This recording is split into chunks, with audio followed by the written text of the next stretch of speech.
Folks, this here is the iPhone 12 mini. Let's get to it. First, there's the iPhone itself, the power cord but no power adapter, a little paper sleeve with a SIM card ejector,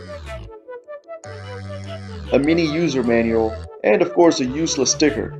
So what's missing here is a power adapter to charge your phone. Sure, Apple has made some excuses on why they thought it wasn't smart to include a power adapter, but I think this is Apple just being petty.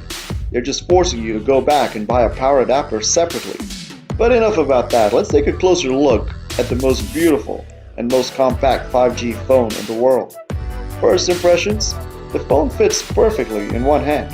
It has a really nice glossy finish on the back, the wide and ultra-wide cameras, the volume buttons, silent switch, the power button, and this right here is where the 5G millimeter wave antenna is located.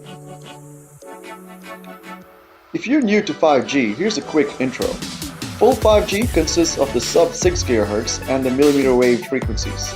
Sub-6 GHz refers to the low frequencies below 6 GHz that can provide speeds up to 1.8 times faster than what we have now. These frequencies also travel really far.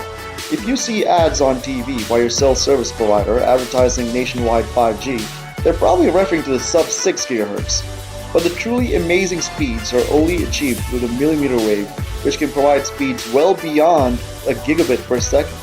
However, the millimeter wave high frequencies don't travel very far and are easily obstructed. So this requires cell service providers to invest a lot of money to plant many more cell towers, and that could take a very long time. Which is why some of the entry-level 5G phones don't even have the millimeter wave capability. As a matter of fact, the millimeter wave capability is not even guaranteed on all iPhones sold outside of America. So if you live outside of America, there's a good chance your iPhone looks a little different because it could be missing the millimeter wave antenna.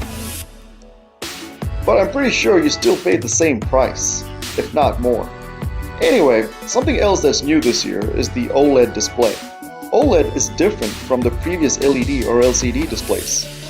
By the way, people often believe that LCD and LED are two different technologies.